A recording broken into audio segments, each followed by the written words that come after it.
Hello दोस्तों, स्वागत है आप लोग का आपके अपने YouTube channel extra classes bye sensor में। और आज लेके आपके बीच में बहुत ही इंपॉर्टेंट टॉपिक विद्युत सैनिक श्रेणी। और विद्युत सैनिक श्रेणी पढ़ने से पहले हम लोग कुछ बात करते हैं, थोड़ा सा इंट्रोड्यूस करते हैं आपको। ये जो इलेक्ट्रोकेमिकल सीरीज है ये कैसे फॉर्म हो रही है हम लोग की। तो इलेक्ट्रोकेमिकल सीरीज को फॉर्म करने के लिए हम लोग को सबसे पहले जानना होगा किसके बारे में। आपका जो मानक इलेक्ट्रोड है ना। मानक इलेक्ट्रोड आपने पढ़ा होगा। मानक इलेक्ट्रोड क्या है? मानक इलेक्ट्रोड किसे कहते हैं हम लोग? तो जो आपका हाइड्रोजन इलेक्ट्रोड है दोस्तों, हाइड्रोजन इलेक्ट्रोड जो है, अगर हम लोग उसको 25 डिग्री सेल्सियस पे देख रहे हैं अगर, ठीक है, मानक परिस्थितियों में, मानक परिस्थितियों में अगर देखा जाए तो जो हाइड्रोजन इलेक्ट्रोड होता है उसी को बोलते हैं हम लोग क्या चीज? मानक इलेक्ट्रोड। मानक इलेक्ट्रोड। अब हाइड्रोजन इलेक्ट्रोड क्या है? हाइड्रोजन इलेक्ट्रोड की हेल्प से हम लोग क्या है, अन्य इलेक्ट्रोडों का क्या है, विभव ज्ञात करते हैं। अगर हम लोग हाइड्रोजन इलेक्ट्रोड के सापेक्ष, हाइड्रोजन इलेक्ट्रोड के सापेक्ष,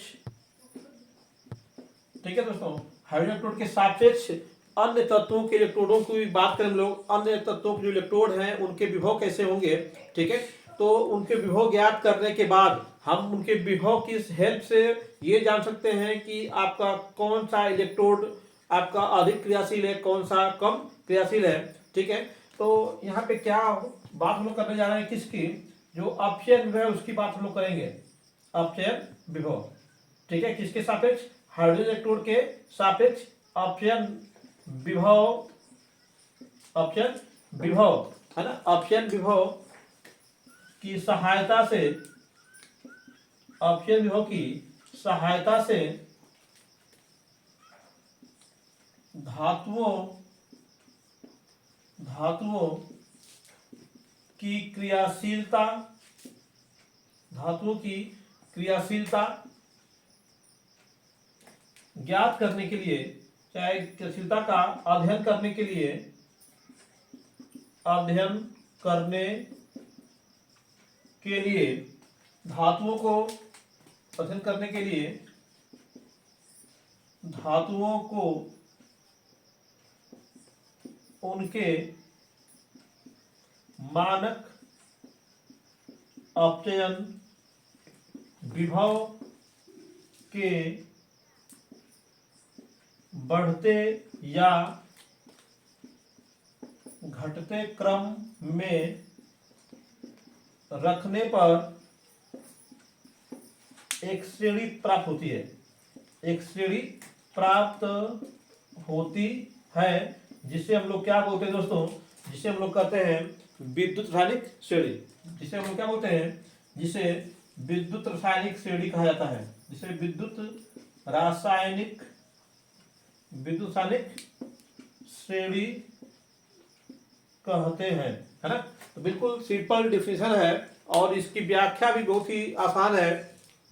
आपका ये श्रेणी का निर्माण क्यों किया गया दोस्तों? जो तत्व हैं, जो आपके उन तत्वों की क्रियाशीलता को जानने के लिए हम लोगों ने क्या किया, उन सभी तत्व, विशेषकर जो आपके धातु हैं, उनका इलेक्ट्रोड बनाया गया और उन इलेक्ट्रोडों का मानक अपचयन विभव निकाला गया हाइड्रोजन इलेक्ट्रोड के सापेक्ष।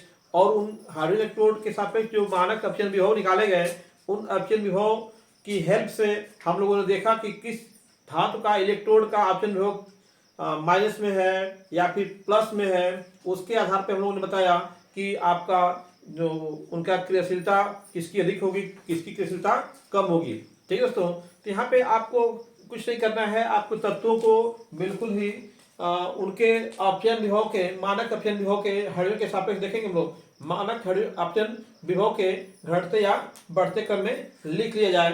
तो आइए हम लोग लिखते हैं। सबसे पहले श्रेणी को याद करना बहुत जरूरी है, ठीक है।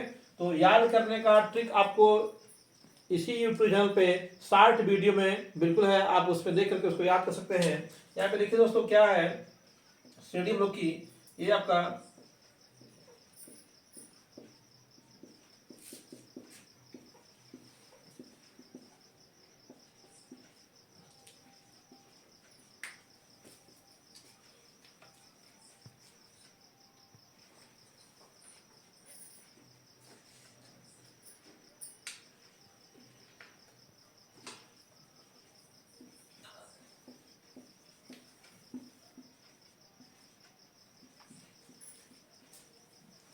ठीक है दोस्तों, ये आपका इलेक्ट्रोकेमिकल सीरीज है। बिल्कुल किस क्रम में है दोस्तों, ये आपका जो जो अपचयन विभव है, मानक अपचयन विभव है, मानक अपचयन विभव के बढ़ते क्रम में, इसको किस क्रम में लिखा गया है, इसको लिखा गया है दोस्तों मानक अपचयन विभव के बढ़ते क्रम में लिखा गया, इसको मानक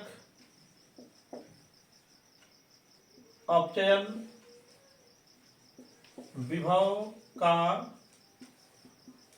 बढ़ता क्रम है ना, बढ़ता क्रम। ये देखो दोस्तों, आपका lithium, potassium, barium, strontium, calcium, sodium है ना, ये क्या है आपका, इनका अपचयन विभव क्या है, आपका बढ़ते क्रम में, अपचयन विभव बढ़ते क्रम में। लिथियम का जो आपका मानक अपचयन विभव होता है दोस्तों -3.04 वोल्ट, -3.04 वोल्ट होता है दोस्तों। और जो आपका सबसे नीचे आपका जो गोल्ड है, उसका मानक अपचयन विभव होता है यहाँ पे, इसके नीचे श्रेणी आई दोस्तों, जगह कम है यहाँ पे लिखा गया, साइड में लिखे हम इसको, ठीक है।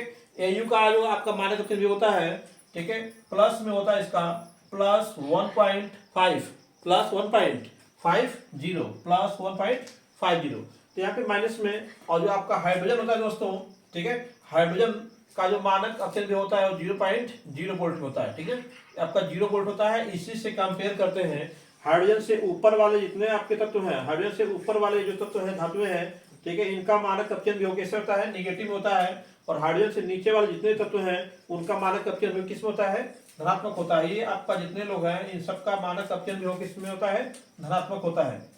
इनका जो है मानक अपचयन विभव कैसा होगा, धनात्मक होता है, ठीक है दोस्तों। तो ये आपका क्या है, इलेक्ट्रोकेमिकल सीरीज लिखा हम लोगों ने यहाँ पे, ठीक है। आइए इस सीरीज की जो कुछ विशेषताएं हैं, ठीक है, उन विशेषताओं को पहले देखते हैं, ठीक है। ये तो परिभाषा उसकी हो गई इलेक्ट्रोकेमिकल सीरीज की, ठीक है, उसकी कुछ विशेषताओं के देख करके हम उससे कुछ अनुप्रयोगों की भी बात करेंगे यहाँ पे, ठीक है दोस्तों।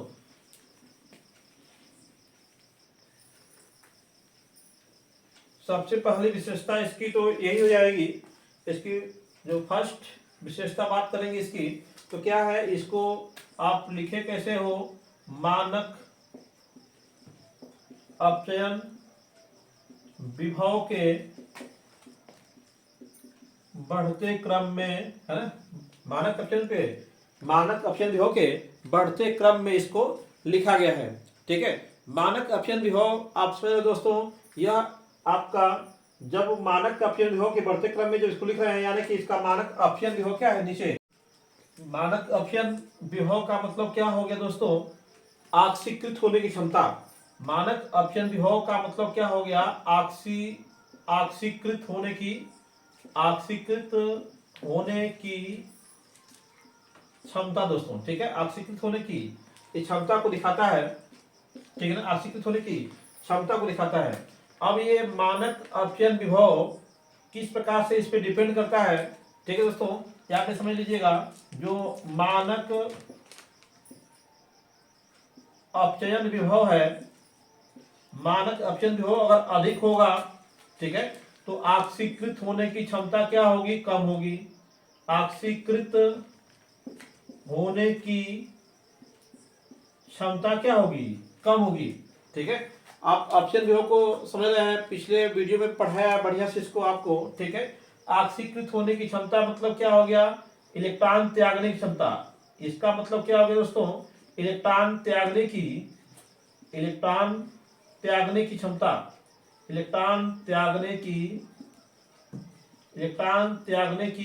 क्षमता, ठीक है दोस्तों। तो आपका मानक अपचयन विभव के आधार पे हम लोग देखेंगे कि किसकी इलेक्ट्रॉन त्यागने की क्षमता है। अगर इलेक्ट्रॉन त्यागने की क्षमता की बात करेंगे, तो जिसका इलेक्ट्रॉन त्यागने की क्षमता क्या होगी, अधिक होगी, ठीक है, इलेक्ट्रॉन त्यागने की क्षमता क्या होगी, अधिक होगी, तो उसका मानक अपचयन विभव क्या होना चाहिए, आपका कम होना चाहिए, ठीक है। यानी कि अगर हम लोग बात करें तो इस श्रेणी को कैसे रखा गया, मानक अपचयन विभव के बढ़ते क्रम में रखा गया है। दूसरी बात इसमें हम लोग बात करें तो इसमें आप इसी से बात करें, ये 2 पॉइंट बना सकते हो आप इसमें, ऑक्सीकृत होने की क्षमता के घटते क्रम में, है ना, ऑक्सीकृत होने की क्षमता के घटते क्रम में, किस क्रम में? घटते क्रम में, ठीक ना। तीसरी बात क्या है इसमें, इसी से निकाल लेंगे हम लोग इलेक्ट्रॉन त्यागने की घटती प्रवृत्ति, है ना, इलेक्ट्रॉन त्यागने की घटती प्रवृत्ति के क्रम में, ठीक है। इन तत्वों को कैसे रखा गया है? मानक कक्षीय विभव के बढ़ते क्रम में रखा गया है, ऑक्सीकृत होने की क्षमता के घटते क्रम में रखा गया है, इलेक्ट्रॉन त्यागने की घटती प्रवृत्ति के आधार पे रखा गया है। अब इलेक्ट्रॉन त्यागने की जो प्रवृत्ति होती है, इलेक्ट्रॉन त्यागने की जो प्रवृत्ति होती है वो सीधे प्रोपोर्शनल होती है किसके? क्रियाशीलता के। क्रियाशीलता की क्या होती है? प्रोपोर्शनल होती है, यानी कि जो तत्व इलेक्ट्रॉन त्यागने की प्रवृत्ति अधिक रखता है उसकी क्रियाशीलता क्या होती है? अधिक होती है दोस्तों। तो यहाँ पे एक पॉइंट सीधे सीधे बन जाएगा हम लोग का कि अगर हम लोग का इलेक्ट्रॉन त्यागने के घटते क्रम में इसको रखा गया है, यानी कि क्रियाशीलता का घटता क्रम हो गया, ठीक है। क्रियाशीलता के घटते क्रम में, है ना। ये आपकी तत्व कैसे है, इस श्रेणी को कैसे रखा गया है? तत्वों की क्रियाशीलता के घटते क्रम में। इसका मतलब क्या हो गया कि लिथियम अधिक क्रियाशील है, पोटेशियम उससे कम क्रियाशील है, बेरियम उससे भी कम क्रियाशील है, और जैसे जैसे हम लोग नीचे जाएंगे, ठीक है, गोल्ड सबसे नीचे है इस श्रेणी में, गोल्ड क्या है? सबसे नीचे है, तो इसकी क्रियाशीलता क्या होगी? सबसे अधिक होगी। तो अगर आपका इलेक्ट्रोकेमिकल सीरीज में बात करेंगे हम लोग, तो लिथियम की क्रियाशीलता क्या हो गई? सबसे अधिक हो गई, और आपका Au की क्रियाशीलता क्या हो गई? सबसे कम हो गई दोस्तों, ठीक है। इसके बाद चौथी बात तो हो गई हम लोग की। पांचवी बात देखें इसमें, आपका जो देख रहे हैं यहाँ पे, जो आपका मानक अपचयन विभव इसका क्या है? निगेटिव है। इसका मानक अपचयन विभव कैसा है? निगेटिव है, और इसका मानक अपचयन विभव क्या है? पॉजिटिव है। तो मानक अपचयन विभव निगेटिव होने का मतलब क्या है, ठीक है। इसका मानक अपचयन विभव निगेटिव होने का मतलब क्या है? देख लीजिए यहाँ पे, मानक अपचयन विभव ऋणात्मक होने का मतलब है, ऋणात्मक होने का अर्थ है कि, है, इसका निगेटिव होने का मतलब क्या हो गया दोस्तों? बिल्कुल आप समझ रहे हो कि जब इसको मानक हाइड्रोजन इलेक्ट्रोड के साथ जोड़ेंगे, ठीक है, तो ये कैसा होगा? एनोड का काम करेगा। यानी कि यहाँ पे आपने अगर कोई इलेक्ट्रोड बना दिया यहाँ पे लिथियम का, ठीक है, और यहाँ पे आपने यहाँ पे हाइड्रोजन का इलेक्ट्रोड यहाँ पे रखा हुआ, किसका? हाइड्रोजन का। तो यहाँ पे जो लिथियम है वो क्या होगा? एनोड का काम करेगा। किसका काम करेगा? एनोड का काम करेगा। और हाइड्रोजन किसका काम करेगा? कैथोड का काम करेगा। ये एनोड होगा और ये क्या होगा? कैथोड का कार्य करेगा, ठीक है। तो जो निगेटिव, जितना अधिक निगेटिव रहेगा, ठीक है, वो क्या है? उतना ही एनोडिक होगा। यानी कि देखिए एक चीज और यहाँ से हम पता लगा सकते हैं कि कौन सा एनोड बनेगा, कौन सा, अगर हम इसमें से कोई दो धातु ले लें और देखना चाहें कि कौन सा इलेक्ट्रोड आपका एनोड होगा, कौन सा आपका कैथोड होगा, तो इसमें मान लीजिए कि आपने कोई दो इसमें से ले लीजिए, एक सोडियम ले लिया आपने, एक एल्युमिनियम ले लिया। इसमें सोडियम का जो मानक अपचयन विभव वो क्या है? अधिक निगेटिव है, एल्युमिनियम का कम है, तो यह क्या बनेगा? एनोड बनेगा। क्या बनेगा? एनोड होगा। ये क्या बनेगा हम लोग का? कैथोड बनेगा। क्या बनेगा? कैथोड बनेगा, ठीक है। तो मानक अपचयन विभव ऋणात्मक होने का अर्थ है कि हाइड्रोजन इलेक्ट्रोड के सापेक्ष जो है वह क्या होगा? एनोड का काम करेगा। किसका काम करेगा? एनोड का कार्य करेगा। एनोड का कार्य करेगा, ठीक है दोस्तों। ये आपके 5 पॉइंट हो गए, ठीक है। कुछ और पॉइंट्स हम लोग देखते हैं, ठीक है। इसमें ऑक्सीकृत होने की क्षमता के बारे में बताया गया, ठीक है। अगर हम लोग ऑक्सीकारक प्रवृत्ति की बात करें, अपचायक प्रवृत्ति की बात करें हम लोग, ठीक है, तो ऑक्सीकारक प्रवृत्ति क्या होती है? इलेक्ट्रॉन ग्रहण करने की जो क्षमता होती है उसको बोलते हैं ऑक्सीकारक प्रवृत्ति, और इलेक्ट्रॉन निकालने की जो प्रवृत्ति होती है उसको बोलते हैं अपचायक प्रवृत्ति। अगर कोई तत्व इलेक्ट्रॉन निकालना चाहता है, ठीक है, अगर वो इलेक्ट्रॉन निकालेगा तभी तो कोई ग्रहण करेगा। अगर वो इलेक्ट्रॉन निकाल रहा है इसका मतलब वह किसी का अपचयन कर रहा है। अगर कोई इलेक्ट्रॉन ग्रहण कर रहा है तो वह किसी का ऑक्सीकरण कर रहा है। इसमें आपका छठा पॉइंट क्या बन जाएगा कि अगर हम लोग टॉप टू बॉटम ऊपर से नीचे जाएंगे, ठीक है, तो इसमें क्या होगी? अपचायक प्रवृत्ति जो होगी, अपचायक प्रवृत्ति, अपचायक प्रवृत्ति क्या होगी, घटेगी ना। अपचायक प्रवृत्ति क्या है, घटते क्रम में। अपचायक प्रवृत्ति किसमें है, घटते क्रम में है। ठीक है, यानी कि लिथियम के इलेक्ट्रॉन निकालने की प्रवृत्ति बहुत अधिक है, इसकी अपचायक प्रवृत्ति क्या है, अधिक है। ऐसे नीचे जाएंगे हम लोग तो इलेक्ट्रॉन निकालने की प्रवृत्ति क्या होगी, घटेगी। तो लोग बोलेंगे कि इसकी क्या है, अपचायक प्रवृत्ति घट रही है। ठीक है, इसी को अपोजिट बोले इसका। ठीक है, तो लोग कह देंगे क्या कि अगर आक्सीकारक की बात करें, आक्सीकारक प्रवृत्ति किस क्रम में, बढ़ते क्रम में, बढ़ते क्रम में। आक्सीकारक प्रवृत्ति क्या है, बढ़ते क्रम में। ठीक है, इसका इन दोनों का अर्थ आप निकालेंगे दूसरे शब्दों में, इलेक्ट्रॉन के शब्दों में।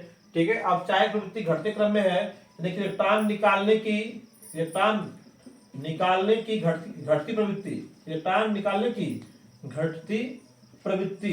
ठीक है, इसकी बात करेंगे, आक्सीकारक प्रवृत्ति बढ़ते हुए क्रम में है तो क्या हो जाएगा, इलेक्ट्रॉन ग्रहण करने की प्रवृत्ति, इलेक्ट्रॉन ग्रहण करने की बढ़ती प्रवृत्ति, बढ़ती प्रवृत्ति, बढ़ती प्रवृत्ति, इलेक्ट्रॉन ग्रहण करने की बढ़ती प्रवृत्ति। ठीक है, तो आप अपचायक प्रवृत्ति क्या है, घटते क्रम में, आक्सीकारक प्रवृत्ति क्या है, इसमें बढ़ते क्रम में है। ठीक है, तो सिंपल आप समझ गए हैं बिल्कुल ही आसानी से कि आपका जो आक्सीकारक प्रवृत्ति क्या है, बढ़ती है। ठीक है ना, आक्सीकारक प्रवृत्ति क्या है, नीचे जाने पे बढ़ती है। ठीक है, इलेक्ट्रॉन ग्रहण करने की प्रवृत्ति क्या होती है, बढ़ती है। ठीक है, और आपका अपचायक प्रवृत्ति क्या होती है, घटती है। ठीक है दोस्तों, तो ये आपका कुछ प्रॉपर्टी थी, कुछ कैरेक्टरिस्टिक थे उसके, आपका इलेक्ट्रोकेमिकल सीरीज के। आइए कुछ उसके अनुप्रयोगों को देखते हैं हम लोग दोस्तों। तो अनुप्रयोग इसके क्या हो जाएंगे, अनुप्रयोग अब इन्हीं पॉइंट्स के आधार पे आप क्या है बिल्कुल समझ सकते हैं अनुप्रयोग इसके, क्या इसके अनुप्रयोग होंगे। ठीक है, यहाँ पे देखिए सबसे पहले अगर हम लोग बात करें क्रियाशीलता की,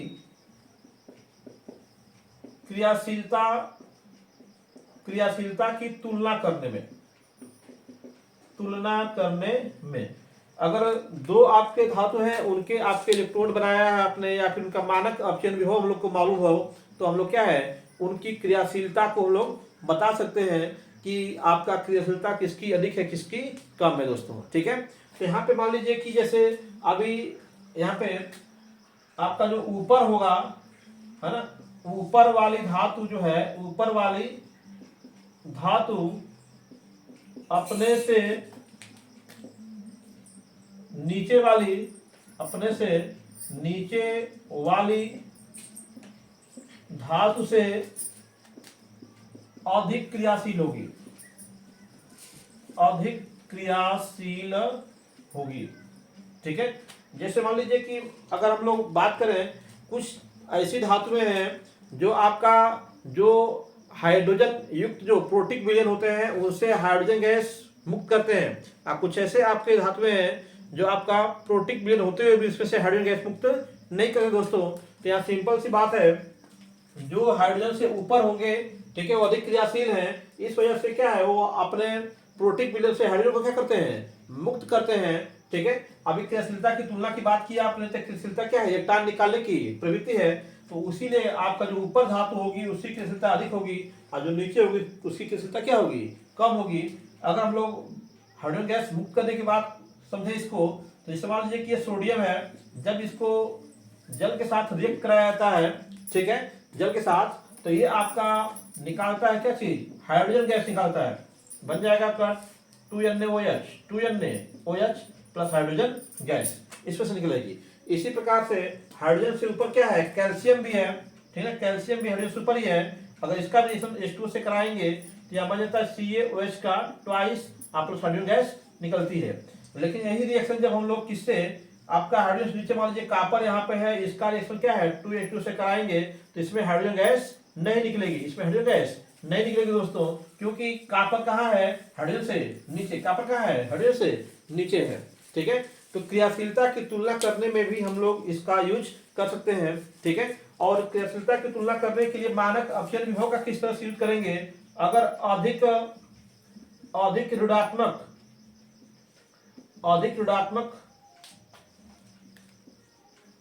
अपचयन विभव वाली धातु कम ऋणात्मक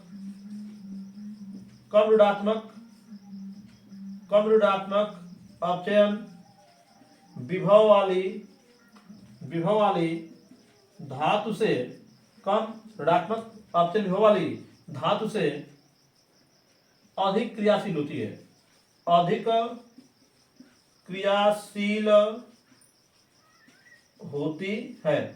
आइए तो इसको एग्जांपल से समझते हैं हम लोग। जैसे मान लीजिए कि यहाँ पे कोई धातु ए है, बी है और सी है।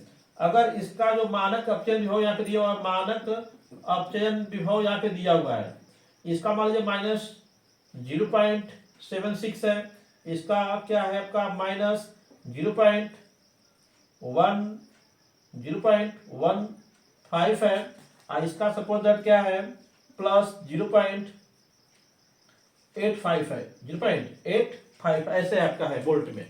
ठीक है, और ध्यान देना हम लोग को कि ये क्या है, मानक अपचयन विभव है। ये क्या दिया हुआ है, मानक अपचयन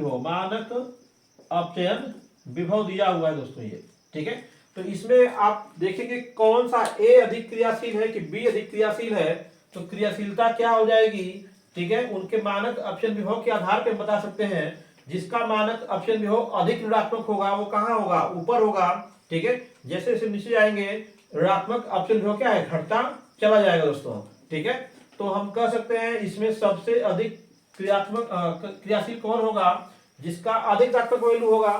तो देख रहे हैं आप ए की जो वैल्यू है क्या है, अधिक है, -0.76 है। बी की वैल्यू क्या है, उससे कम है, 0.15 है, और सी की वैल्यू तो बिल्कुल पॉजिटिव में है, तो कह सकते हैं कि सी क्या है, कम क्रियाशील है ना। तो ये क्रियाशीलता का कौन सा क्रम है, घटता क्रम। क्रियाशीलता का घटता क्रम है ना, घटता क्रम। इसी को अगर बढ़ता क्रम लिखना हो तो उल्टा कर दीजिए। ठीक है, तो ये क्या है, क्रियाशीलता का घटता क्रम हो गया, किसकी सहायता से, इनके मानक अपचयन विभव की सहायता से दोस्तों। ठीक है, मानक अपचयन विभव की सहायता से हम बता सकते हैं कौन सा अधिक क्रियाशील है और कौन सा कम क्रियाशील है। ठीक है, दूसरा इंपॉर्टेंट इसका जो अनुप्रयोग है, हम लोग देखते हैं जो रिडॉक्स रिएक्शन होता है, सेल रिएक्शन होता है। सेल कब काम करेगा, कब सेल काम नहीं करेगा, कब सेल जो है विपरीत दिशा में काम करेगा, कब सेल क्या है सीधे दिशा में काम करेगा, उसकी संभावना भी निकालने में हम लोग इसका यूज करते हैं। यानी कि रिडॉक्स अभिक्रिया के होने की संभावना ज्ञात करने में, है ना, ज्ञात करने में। देखो दोस्तों, आपका जो ई नॉट सेल होता है, ठीक है, E naught cell equal to क्या होता है, E naught cell equal to E naught cathode minus E naught anode होता है। E naught cathode minus E naught anode, ये फॉर्मूला हम लोग का है। ठीक है, इस फॉर्मूले में देखिए दोस्तों, जो ई नॉट सेल है, ठीक है, उसकी वैल्यू या तो 0 हो सकती है, या फिर ई नॉट सेल की वैल्यू जो है पॉजिटिव हो सकती है, या फिर आपका ई नॉट सेल की वैल्यू जो है नेगेटिव भी हो सकती है। ठीक है, तो यहाँ पे बिल्कुल याद रखना हम लोग को है, अगर ई नॉट सेल क्या हो गया, 0 हो गया, तो इस अवस्था में सेल कार्य करेगा ही नहीं, सेल क्या है, निष्क्रिय हो जाएगा। सेल क्या होगा, निष्क्रिय हो जाएगा, सेल कार्य नहीं करेगा दोस्तों। और ये जो दोनों अवस्थाएं हैं, इसमें देखिए अगर ये धनात्मक है, ई सेल कैसा है, धनात्मक है, वो धनात्मक कब होगा, ठीक है, जब आपका ई नॉट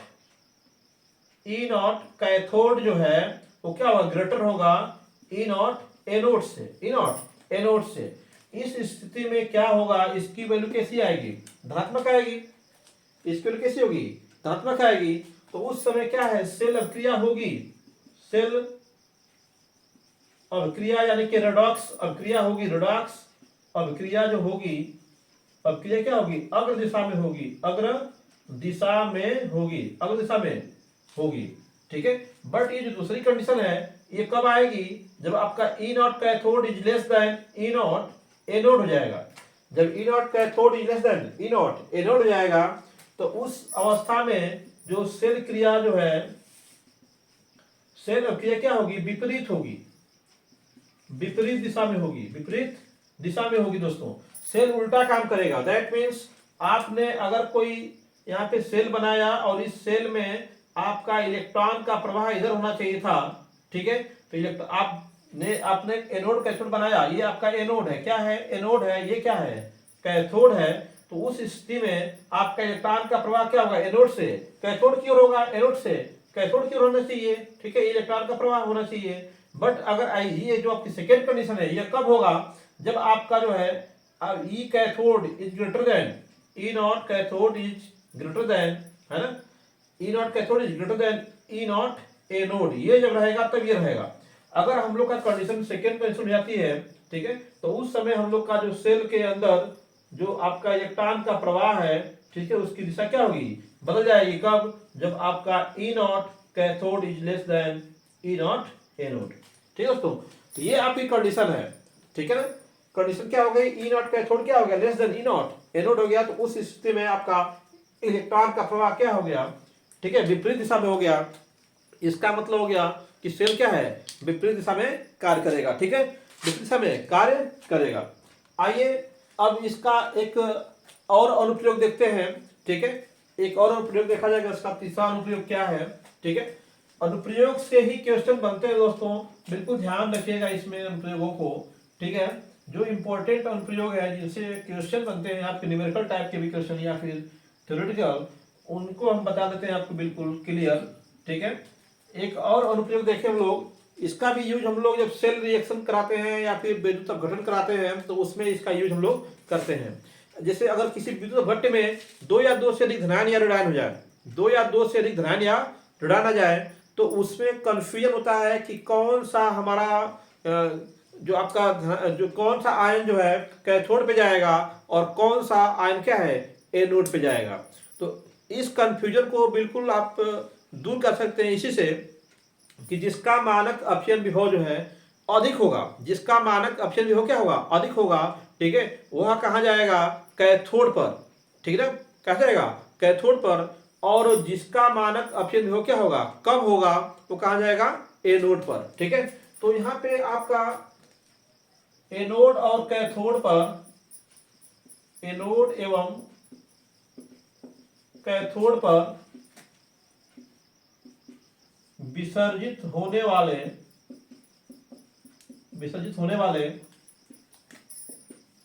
पदार्थ का पता लगाने में, ठीक है दोस्तों। तो इसमें सिंपल सा याद रखिएगा ट्रिक की तरह से इसको, कि जिसका प्रबल, जो आपका प्रबल अपचायक होगा, है ना, प्रबल अपचायक, ठीक है, या फिर अगर आप प्रबल आक्सीकारक की बात करें, प्रबल अपचायक की बात करें, तो अगर वो प्रबल आक्सीकारक आयन है, कैसा है, प्रबल आक्सीकारक आयन, तो प्रबल आक्सीकारक आयन, ध्यान दीजिएगा इस पे, प्रबल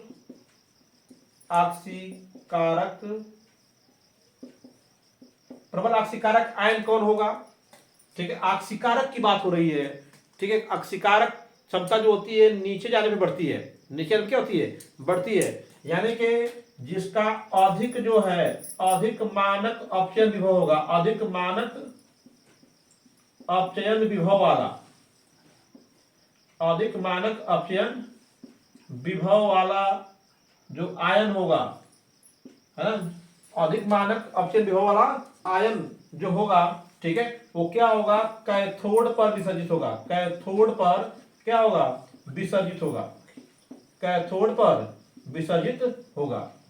बस एक याद रखेंगे, दूसरा अपने आप याद हो जाएगा, है ना। ये किसके लिए है, जब विद्युत अपघट्ट में क्या है, एक से अधिक आयन हो, है ना, जब क्या हो, एक से अधिक आयन, एक से अधिक आयन हो, जब एक से अधिक आयन होंगे, तो उसमें हम लोग देखेंगे कि कौन सा आयन जो है कैथोड पे जाएगा और कौन सा आयन कैथोड पे नहीं जाएगा, यानी कि एनोड पे जाएगा। तो इस पॉइंट को आप याद रखोगे तो बिल्कुल याद रहेगा आपको। प्रबल आक्सीकारक आयन, तो प्रबल आक्सीकारक आयन कौन होगा, ठीक है, इसमें ऊपर से नीचे जाओगे तो क्या बढ़ेगा, आक्सीकारक क्षमता, भी बताया मैंने पॉइंट्स में, आपको देखा होगा, जैसे ऊपर से नीचे जाओगे, ठीक है, तो यहाँ पे इलेक्ट्रॉन निकालने की वृत्ति है, इलेक्ट्रॉन निकालने की वृत्ति दिखे तो क्या है, अपचायक है। जैसे लिथियम का, ये आपका लिथियम है, लिथियम से क्या बन गया, लिथियम पे पॉजिटिव बन गया, तो ये जो आयन बना है ये कैसा आयन है आपका, ठीक है ना, आपको ध्यान देना होगा इस पे, ठीक है, किस प्रकार का आयन है, ऑक्सीकारक है कि अपचायक है, ठीक है। तो आपका अगर अधिक मानक अपचयन विभव वाला होगा या फिर प्रबल ऑक्सीकारक आयन होगा तो कहाँ होगा, वो कैथोड पे विसर्जित होगा। और इसका ठीक अपोजिट कर दीजिए, आपका दुर्बल ऑक्सीकारक कह लो, दुर्बल ऑक्सीकारक आयन, ऑक्सीकारक आयन कह लीजिए, या फिर इसी को कह सकते हैं प्रबल अपचायक आयन, प्रबल अपचायक आयन, प्रबल अपचायक आयन, ठीक है। अभी प्रबल अपचायक आयन हो गया तो इसका मतलब क्या हो गया, कैसा होगा, ठीक है। अब ये कम मानक अपचयन होगा, कम मानक है ना, कम मानक अपचयन विभव वाला, कम मानक अपचयन विभव वाला आयन, ठीक है। प्रबल अपचायक आयन या फिर कम अपचयन विभव वाला जो आयन होगा वो कहाँ जाएगा, एनोड पर, कहाँ जाएगा, एनोड पर विसर्जित होगा, एनोड पर क्या होगा, विसर्जित होगा वो, ठीक है दोस्तों। तो ये आपका बिल्कुल याद रखेंगे आप, तो दिक्कत नहीं होगी कहीं भी आपको सॉल्व करने में। दुर्बल ऑक्सीकारक है चाहे प्रबल अपचायक आयन है तो कहाँ जाएगा, वो एनोड पे जाएगा। अधिक मानक अपचयन विभव वाला है या फिर आपका प्रबल ऑक्सीकारक आयन है तो कहाँ जाएगा, वो कैथोड पे जाएगा, ठीक है। तो आप सीधे सीधे ऐसे कर सकते हो कि विसर्जन क्षमता कैसे बढ़ रही है, ऊपर से नीचे जाने में क्या है, विसर्जन क्षमता, कैथोड पर विसर्जन क्षमता क्या हो रही है, बढ़ रही है, ठीक है ना। कैथोड पर विसर्जन क्षमता क्या हो रही है, बढ़ रही है। तो ये आपकी विसर्जन क्षमता हो गई, विसर्जन क्षमता, विसर्जन क्षमता किस क्रम में, बढ़ते क्रम में, बढ़ते क्रम में। ऊपर से नीचे जाएंगे तो कैथोड पे विसर्जन क्षमता क्या होगी, बढ़ेगी दोस्तों, ठीक है। तो एक पॉइंट आपका ये हो गया, ठीक है। लास्ट पॉइंट तो नहीं कहेंगे, अभी 3-4 पॉइंट इसमें और हैं, एक पॉइंट और हम लोग देखते हैं, ठीक है। एक पॉइंट और देखेंगे, जो विस्थापन है ना, विस्थापन करने की जो शक्ति है, ठीक है, किसकी अधिक है किसकी कम है, ठीक है। तो अभी आपने देखा कि ऊपर वाले जो तत्व हैं विद्युत स्थायी श्रेणी में, जो ऊपर तत्व हैं वो तत्व अधिक क्रियाशील है और जो नीचे वो क्या है, कम क्रियाशील है। तो अधिक क्रियाशील तत्व जो होते हैं, अधिक क्रियाशील धातुएं जो होती हैं, कम क्रियाशील धातुओं को उनके सॉल्ट से, उनके लवणों के विलयन से क्या करती हैं, विस्थापित कर देती हैं, ठीक है। जैसे इसमें देखिए, यहाँ पे देखा है जिंक क्या है, ऊपर है, जिंक क्या है, ऊपर। जिंक की जब क्रिया हम लोग करा देंगे किससे, FeSO4 से, किससे, FeSO4 से। तो जिंक कहाँ है, ऊपर, ठीक है, और Fe कहाँ है, नीचे। तो ये आपका जब रिएक्शन होगा तो क्या हो जाएगा, आपका Zn, ये आपका FeL हो जाएगा और क्या होगा, ZnSO4 हम लोग को प्राप्त हो जाएगा।